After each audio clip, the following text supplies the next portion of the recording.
তুমি ছাড়া আজ একা এমন স্বপ্নের লাশ ঘর।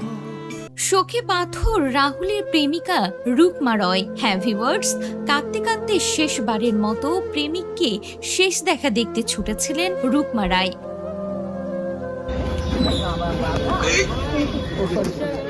তাকে দেখে বোঝাই যাচ্ছিল শোকে কাতর হয়ে উঠেছেন।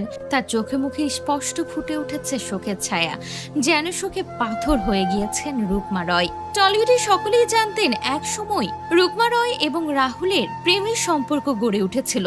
তোমাদের সাথে থাকবে এখন কয়েকদিন।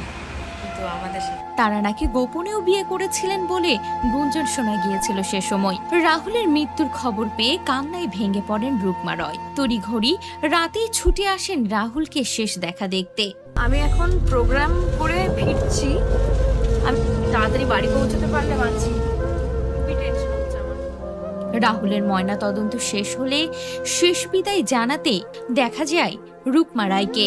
তাদের আর কখনো একসঙ্গে জুটি বাঁধতে দেখা যাবে না, আর কখনো রাহুলকেও দেখতে পাবেন না রুকমা রায়। তাদের এই জুটি দর্শকদের হৃদয়ের মণিকোঠায় গেঁথে থাকবে। টলিউডের সকল তারকাদের কাঁদিয়ে এবং তার ভক্ত দর্শকদের কাঁদিয়ে পরপারে চলে গিয়েছেন রাহুল। মাত্র 43 বছরে তার এমন চলে যাওয়া যেন কেউই মেনে নিতে পারছেন না। ঠিক তেমনি তার প্রেমিকাও স্তব্ধ হয়ে গিয়েছেন। প্রেমিককে শেষ শ্রদ্ধা জানাতে ছুটে আসলেন।